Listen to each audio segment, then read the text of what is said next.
各位弟兄姐妹，大家平安。我是台北大专学生中心的传道，我叫吴启德，我的名字叫做祈祷就能够得到。然后今天很开心能够来跟建成教会的大家来分享，也是很开心看到一些之前有见过面的人。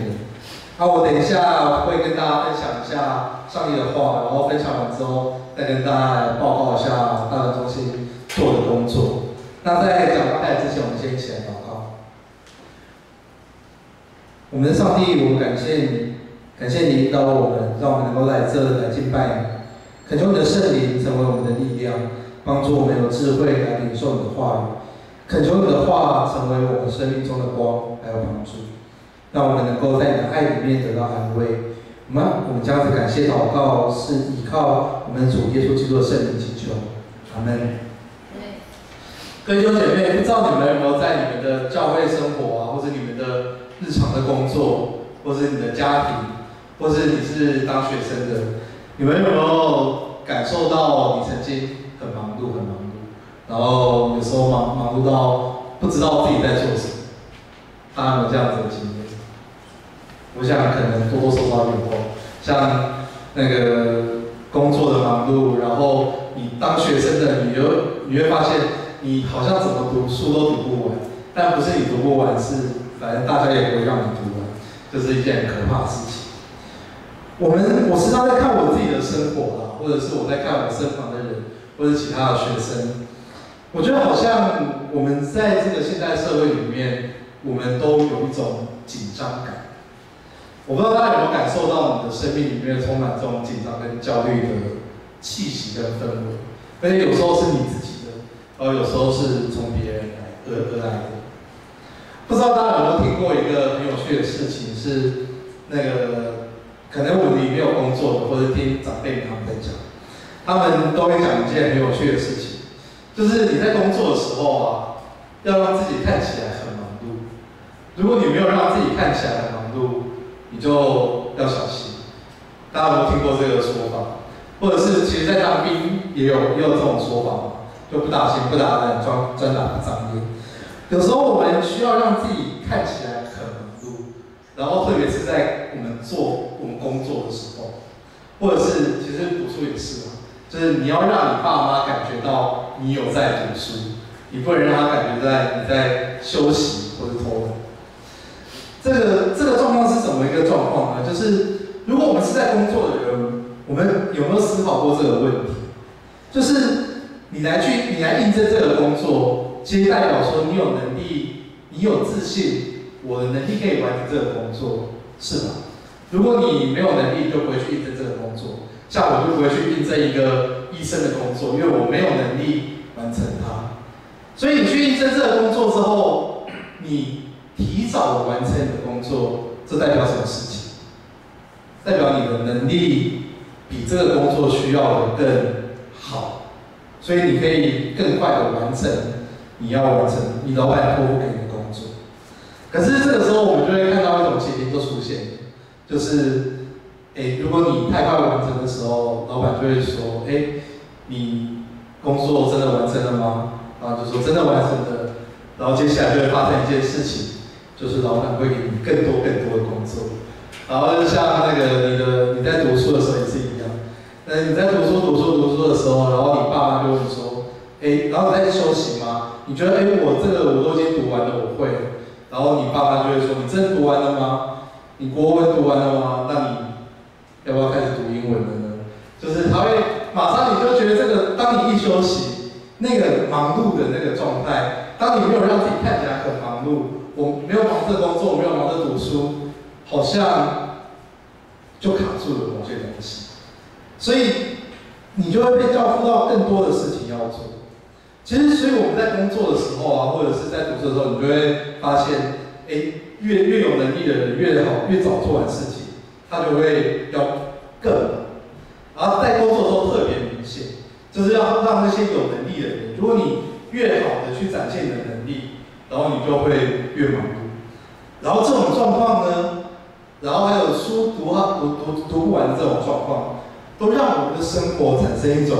焦虑感。我说这种焦虑感是一种，你只要不忙碌，你就会有焦虑的这种情形，就好像我现在没有在做什么事情，就会产生一种焦虑。然后这让我们的社会里面产生一种新的罪恶，这种新的罪恶就是只要你什么事都没有做，就是犯罪。然后我们认为说这些因不来及的人，然后是那个没有在工作的人，他们就是有问题的人，他没有对他的生活好好的努力，好好的工作。这个东西很可怕。我不知道大家有没有看过你们的朋友们透过这种文字，就是在 IG 或 FB 上 po 说，我现在很忙碌，我在跟我爸妈吃饭，或者说我现在很忙，然后我在跟我的什么国中同学聚餐。大家有没有看过这种类型的文字？就是他明明就是在做一些很日常生活的，就是的事情，但是他前面要扣的一个我很忙碌在做这件事情。但是你为什么你跟你的爸妈吃饭，或者是说你跟你的朋友聚餐，为什么这是一个很忙碌的事情？或是你跟你男朋友、女朋友出去吃饭、去玩、去约会，为什么这会被扣得出一个忙碌的这个事情？这些东西就是从这个不忙碌的焦虑感而来的。而这些想法、这些不忙碌的焦虑感，是现代社会他们要控制我们人的一种方式。他想要透过我们的欲望来控制我们。现在社会告诉你说，你只要一直去买东西，一直买，这个社会的经济就会更好。然后我们就开始去追求速度，去买那些便宜但是不耐用的东西。然后我们不去看这些东西的品质是好还是不好。我们也慢慢的放弃去修理东西。大家都知道，现在买手机比修理手机还要便宜。我们会觉得，这样子更划算，所以我们买东西的行为就被那些有钱的大老板来控制。而这种情形呢，最后就产生一种很可怕的状况，就是我们开始去否定一些经验。什么经验呢？安静的经验。我们开始认为安静，或是慢慢来，或是我们放轻松的聊天，或是摆烂、耍废，这样子的经验是被社会上定义是不好的东西，是不好的经验。我们开始去慢慢的去拒绝了这些经验，然后所以这也慢慢的影响到我们的跟上帝的关系。我们影响到这种忙碌或是买就好，这种越来越多就好的文化，透过我们的工作，透过这个学校，透过你的焦虑的读书的状况，透过整个社会、电视跟网络，也慢慢影响到我们的日常生活，以至于影响到我们的教会生活里面，甚至影响到我们的教会的生活啊，还有礼拜的文化，然后它也慢慢的控制我们的生命，也慢慢的控制了我们的教会。在今天的经文里面，我们可以看到，耶稣他在走路的时候，他去摘那个麦穗，他去做那些法利赛人所规定不能做的事情，也就是安息日不可以做工的这个规定。耶稣说：“为什么大卫跟那些跟随他的人可以去圣殿里面去吃那个陈设饼，那个他们不能吃的陈设饼？为什么大卫还有跟随他的人可以，因为他们饥饿就去吃，但是我们却不能因为我们饥饿就去吃这些东西呢？”耶稣问：“安息日的目的是什么？安息日的目的到底是什么？”其实，在今天，在我们整个圣经的里面，我们会知道第一个事情是，上帝确实有对安息日有一个很明确的规定。在出埃及记里面，我们熟悉的十诫里面就有当守安息日。他说，上帝在创造第7日安息，所以上帝赐福给安息日，设立做上帝的日子。所以在十诫里面有这个诫命。其实所有的诫命，我们都会看到，我会说有两种不一样的情形。第一种情形呢，是所谓的消极的命令。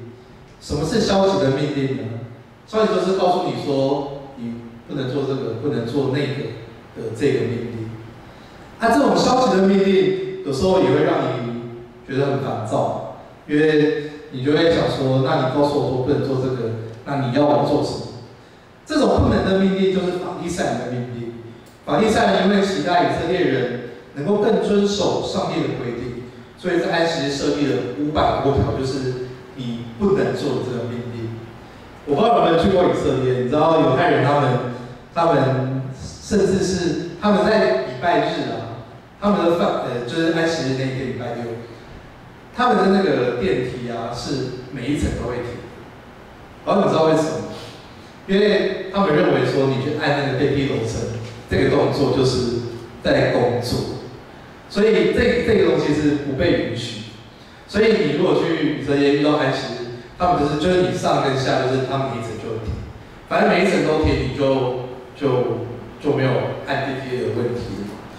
所以你知道在那个时代，以色列他们就是在经历这种事情。我们也可以讲讲看，如果我们教会这边告诉你说我们有500多条那个规定，然后你马上就会觉得我干嘛要来教会，好麻烦哦！我来教会这么多事情，我告诉你说，你那个礼拜的时候不能睡觉，然后呢，礼拜的时候不能怎么样，不能怎么样，不能怎么样，你就会很烦嘛。这些不能做的东西，是法利赛人想要让以色列好好的遵守安息日，但是这却让安息日成为一个他们不能休息的日子，因为你就会知道，他说他的心思意念都在那些他们不能做的事情上面。然后安息日它比平常的日子就有个更多的规定。但是除了消极的命令以外呢，还有所谓的积极的命令。积极的命令就会告诉你说你应该要去做什么东西，这两个东西是完全不一样的。因为消极的命令是告诉你说，除了这个以外，你什么都可以做，然后你就还要去想我要做什么。但是积极的命令是告诉你说，除了这件事以外，其他的东西你都不应该做。他告诉你一个很明确的方向，一个很明确的目标，让你往那边前进。而在耶稣他所提醒我们的，就是我们要守安息日。当守安息日，它是一个积极的命令，还是一个消极的命令？应该是一个积极的命令。他说：“你们要守安息日，你们要去这样行。”这个积极的意义，也是耶稣他所要打破跟恢复，因为他是安息日真正的主人，他要恢复整个安息日的目的和意义。而安息日里面积极的意义、积极的命令，就是你们要去和上帝建立亲密的关系。耶稣让人看到安息日应该要有给我们的生命带来更多的弹性，所以耶稣他举了大卫的故事，要让我们理解救人的性命是更重要的。我们应该要看到安息日里面这一个积极的意义，而不只是停留在那些不能做的事情上面。我们应该要将重点放在我们与上帝的关系的这一个积极的意义。而除了这个积极的意义以外呢，还要我们的生命有主动的力量。因为只有在你主动的放下你手上的工作，你才会知道你接下来的目的是要去哪里。如果你的生命没有主动的要与上帝建立亲密的关系，那安息日就没有太大的意义。安息日代表我们主动放下我们的工作，还有我们的课业，然后和上帝建立好的关系。我们要知道，上帝他在以色列离开埃及以后，他才设立了十诫，而遵守安息日就是其中一个。安息日是要让以色列人离开埃及人过去的控制，他们脱离了奴隶的身份。我们可能可以想象，如果你是一个奴隶，你会过什么样子的生活？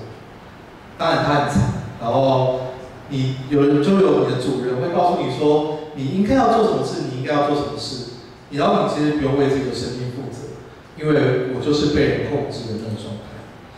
然后在那个里面，主人会告诉你，你只要好好的做，你只要好好的弄，我就会给你我所给你的东西。但是脱离这个奴隶的身份，脱离这种被别人控制的生活，是另外一种新的挑战。因为他们在旷野里面，他们在里面漂流。以色列人在那个地方，他不用工作。然后你知道，当他突然不用工作的时候，他马上会开始询问：那我生命的目的跟意义到底是什么？就像很多大学生，高中被逼着要读书，读得很辛苦，然后一上大学可以控制自己时间之后，他马上问：那我现在要干什么？我要怎么办？我要怎么去掌握自己的生活？当你从被别人控制的状态，一直到你进入自由的那个状态，然后这个是完全不一样的生命的改变。他们在旷野里面漂流有40年的时间，享受和上帝亲密的关系。他们要学习放下过去被别人控制，还有做奴隶的情形，要让自己还有上帝所创造的世界能够有一段休息的时间，放下他们的苦难跟困难，享受安息。以色列人要学习去完全的依靠上帝，然后不为他们的生活来忧虑。他们仍然要学习去捡那个玛纳跟鹌鹑。以色列人他们不是不用工作，而是要学会怎么自由的工作。他们要学习他们工作的一切所需都是从上帝而来的，日常生活所需都是上帝所赏赐，而他们的工作也是上帝所赐予的。放下手边的工作，这需要我们主动的勇气跟行为，这也需要有很大的力量，这样我们才能够去依靠上帝。而如果我们是因为消极的命令，告诉你说你不要做这个，不要做这个，那你就不会去和上帝建立积极亲密的关系。总是你要主动，这样子的信仰经验才有意义。因为只有当我们放下这些工具的时候，我们才能够去对抗现代社会的新的邪恶的事。我想对在座年轻的各位，对你们来说，一直以来影响你们的，都不会是庙里面的那些事。我想那些神，庙里面的那些台湾民间信仰的那些神，对我们来说，并不真的造成什么太大的恐惧跟威胁。但是什么神在控制我们呢？有没有看过一个美剧叫做《美国众神》？有没有看过？没有。有些人可以去找来看。这个台语长辈太多，没有办法讲。但那个剧很有趣啊，他在描述美国，然后有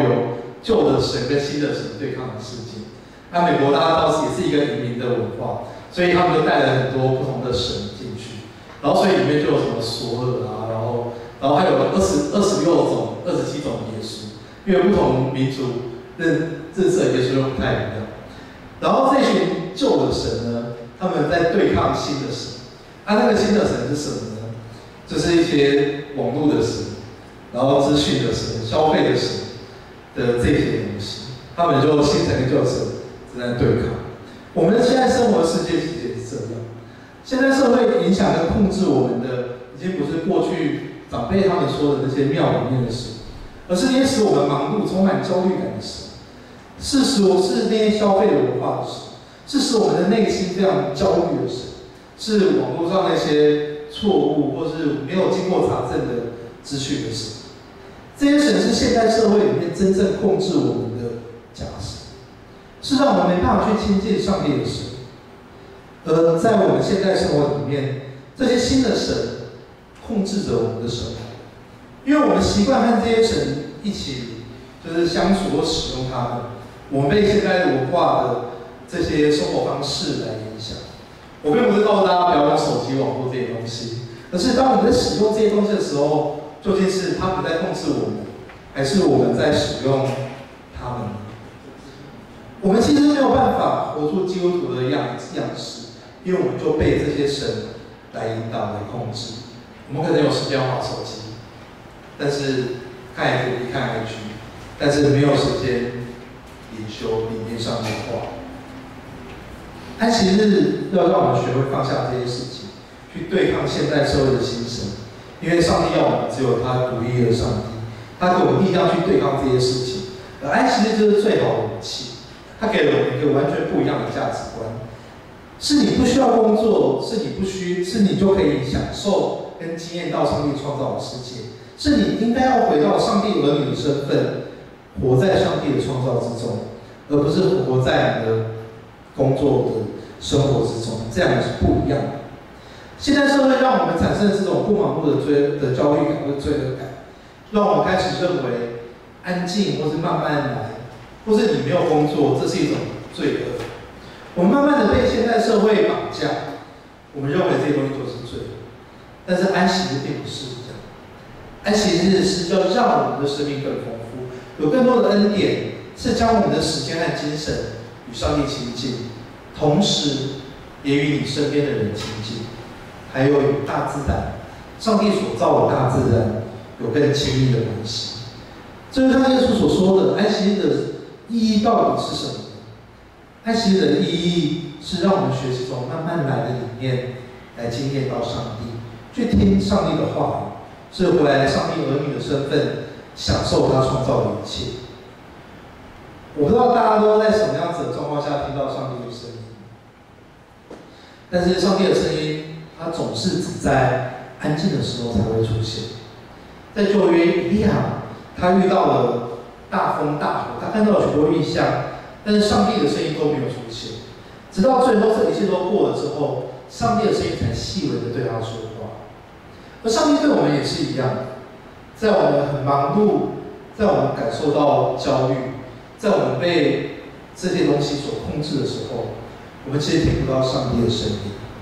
但是只有在我们祈祷的时候、读圣经的时候，在跟你的朋友、家人分享的时候，上帝会用他们的话语来提醒你。而当你在大自然的中间，当你在安静的时候，你才有可能会真的听见上帝是如何在跟你说话。而那些忙碌的想法，它一步步的影响了我们的工作或是我们的课业，它也慢慢的影响到了我刚刚讲的你的生活里面。我们开始去说我很忙碌，我要跟我的父母吃饭，我要跟我的朋友吃饭，我要跟我的朋友出去玩，然后一起去怎么样，然后你会觉得我很忙碌，但是你不知道你在忙碌什么，因为你其实不是在忙碌，你应该要学会怎么生活。而同时，我们这也影响到我们的教会的礼拜。我不知道大家有没有听过有人说教会礼拜要有效率，或者说，今天这个传道怎么讲的特别长，特别没有效率。有时候我们也会被这些东西影响，或是我们很害怕我们教会没有成长，没有事工。我时常会看到有一种基督徒，他们的状况是这样。他们的生命遇到许多的问题，可能跟上帝的关系不好，但是他们就会用更多的认真服侍来掩盖自己的问题，好像你服侍了更多，上帝就会更祝福你，或者是你服侍了更多，你跟上帝的关系就会被修复。所以他就会用这种东西来减少自己的罪恶感。我时常会看到这样子的情形出现。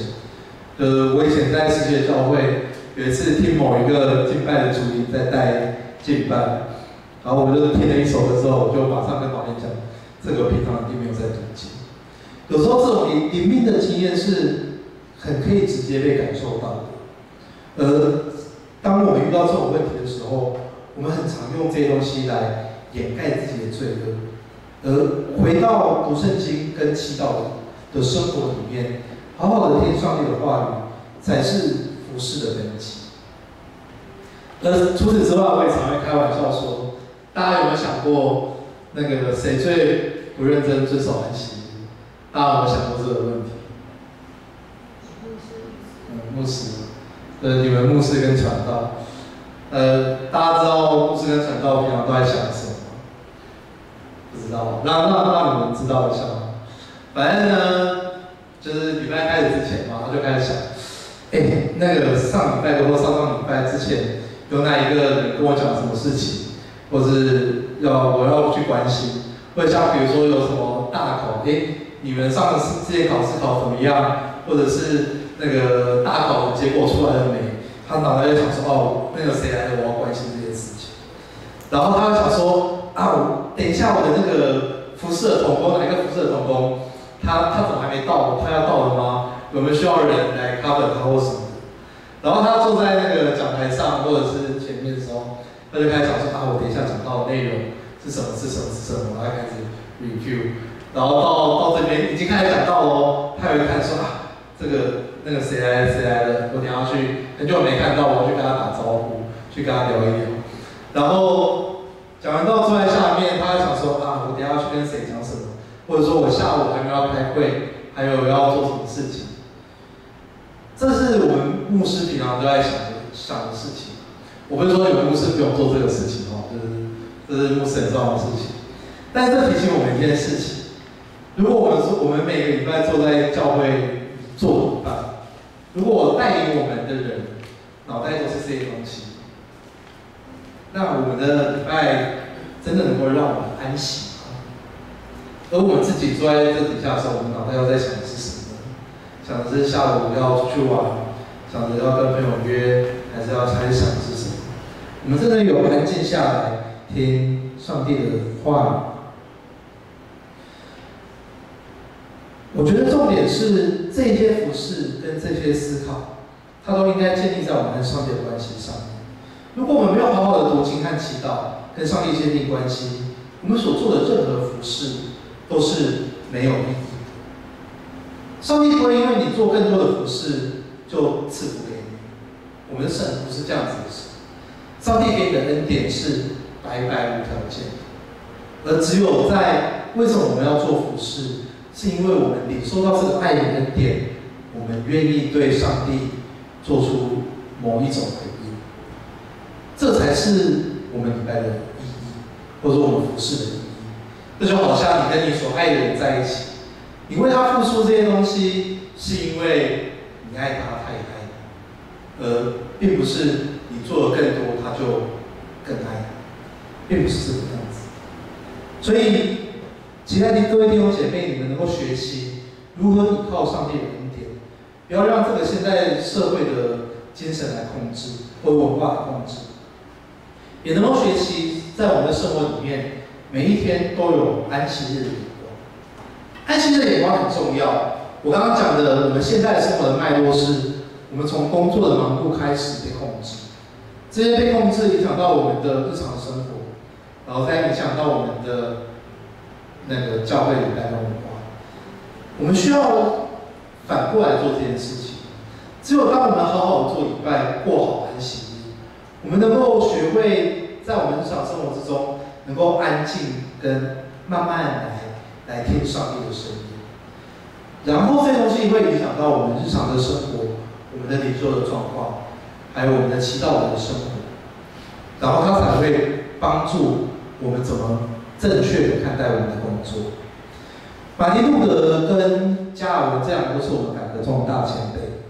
他们两个都有一个很有趣的神学概念，或者说我不知道有没有念德文的，德文的呼召跟工作是同一个字。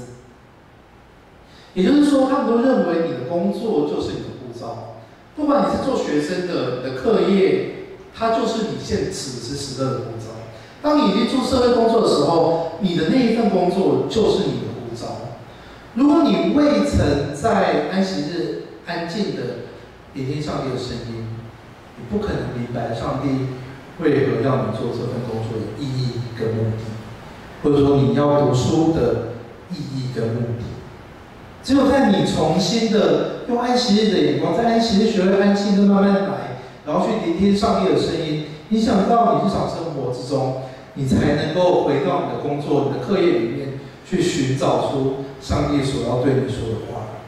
还有上帝他要你在这份工作做什么事，他要你在那边做什么样子的见证，怎么样子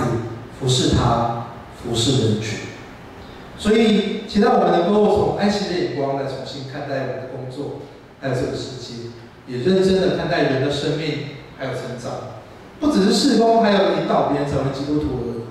是需要更多的栽培跟陪伴，是需要照顾，是要让我们的生活还有我们的生命有更多、更深、更丰富的信仰的经验和与上帝同在的那个关系，让我们能够学会重新用安息日来建立我们的信仰的生活，还有我们的工作。接下来我要来跟大家来分享一下我的工作。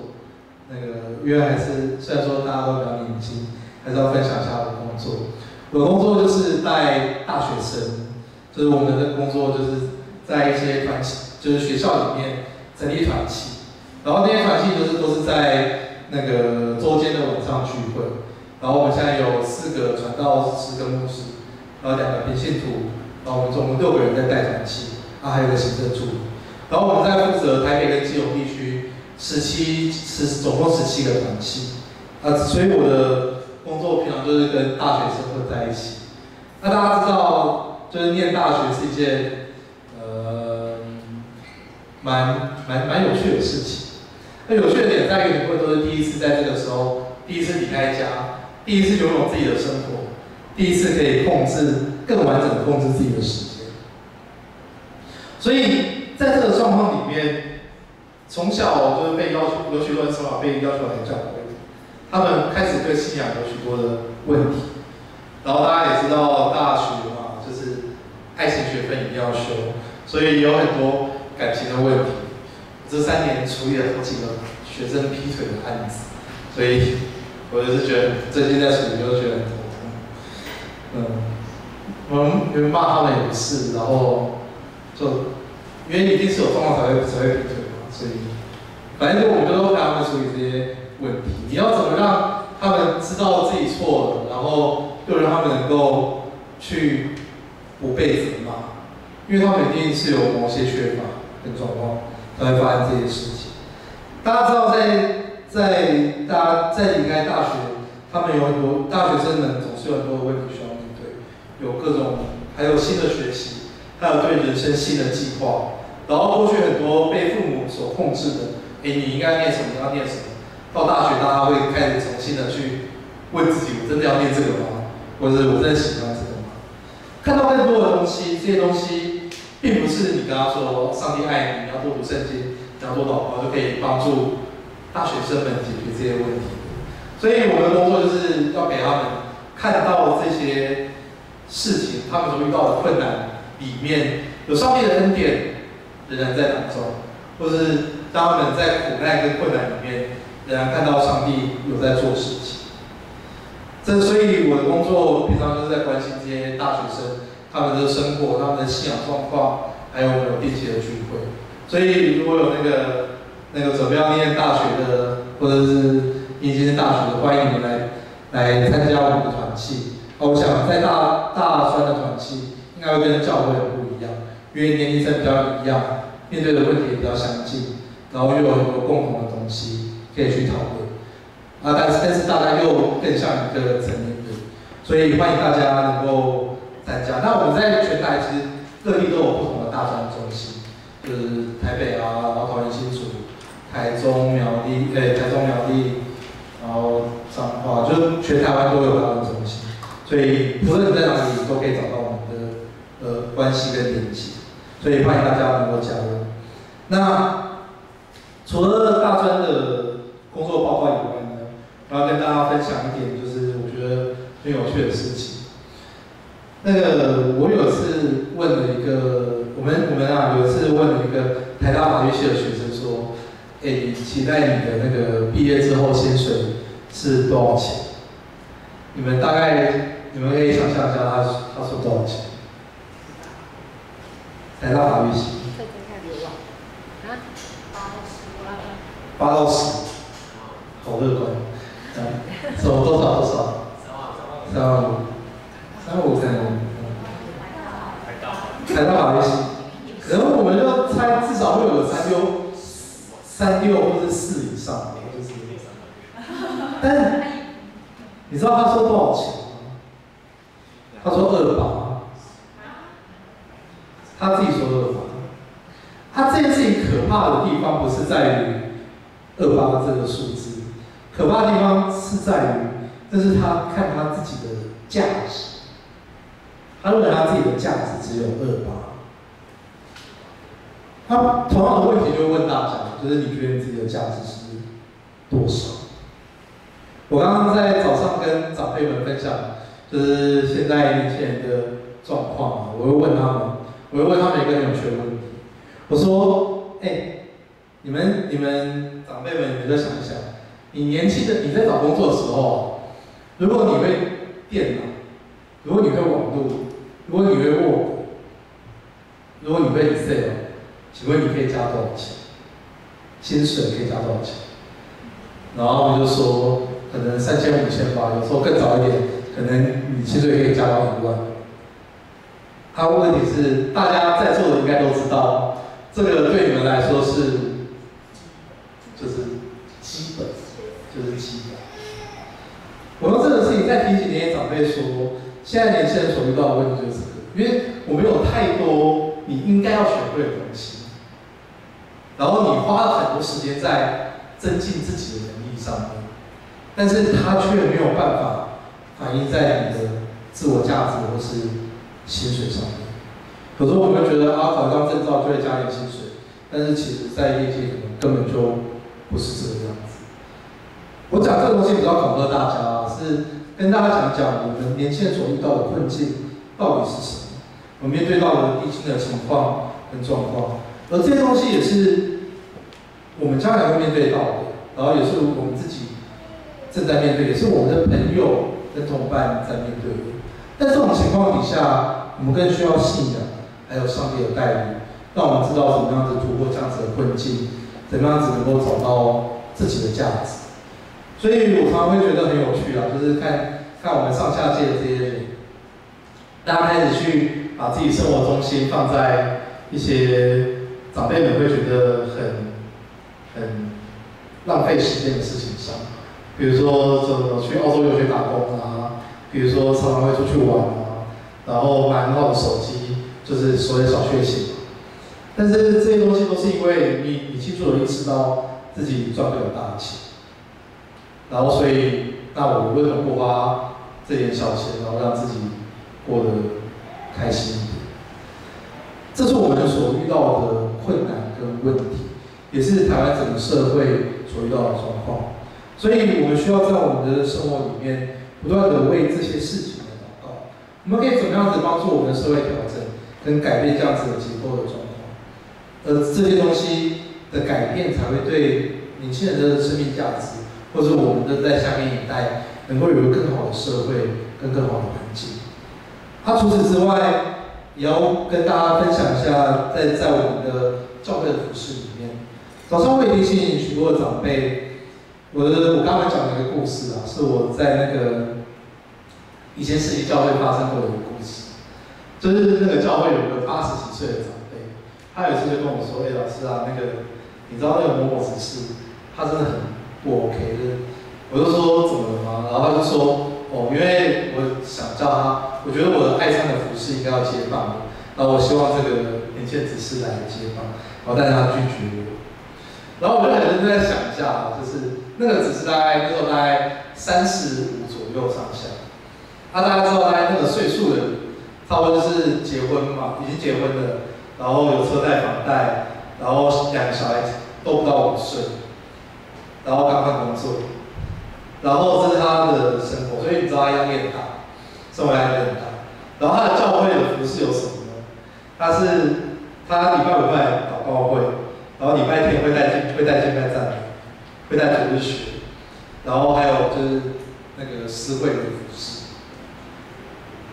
然后还有他是教会会计。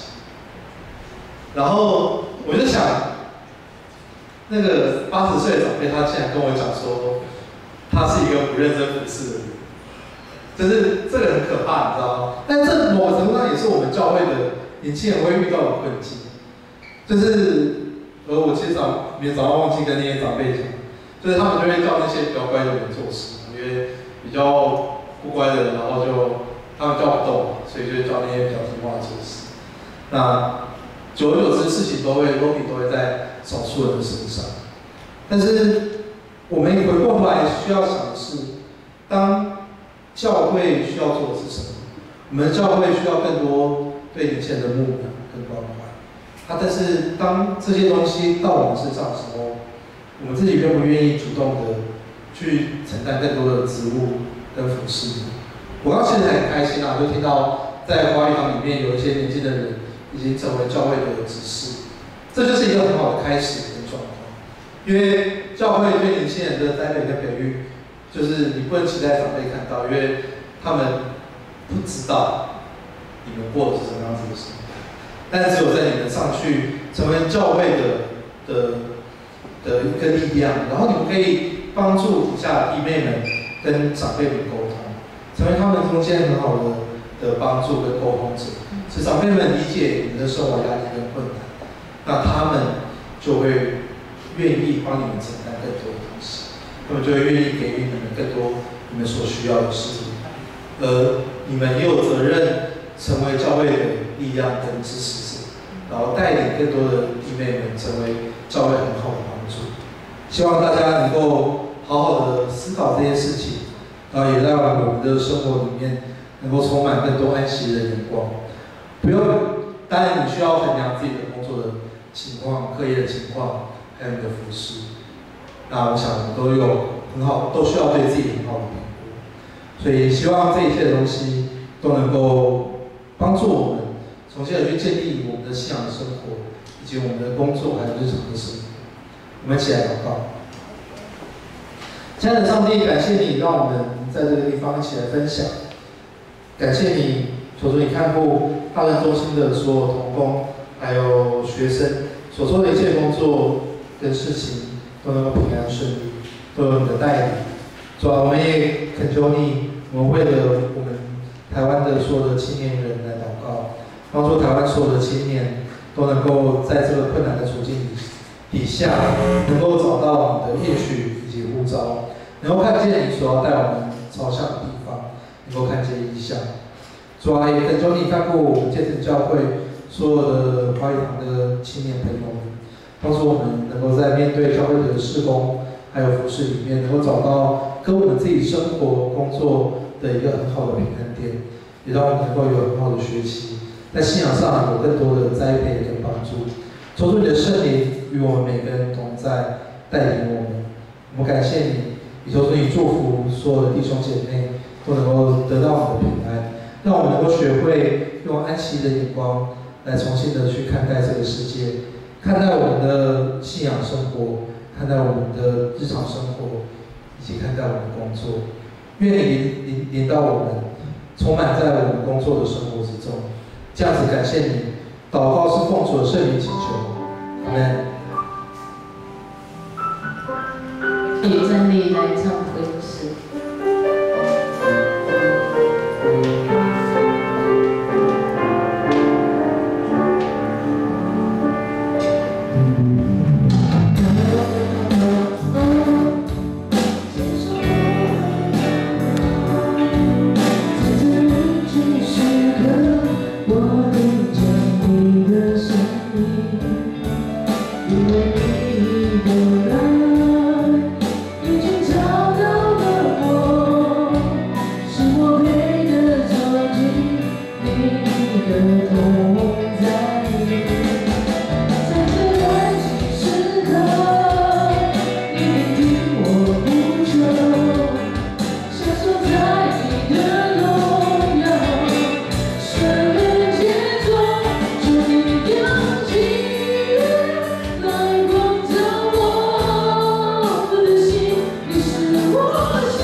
我们一起来祈祷，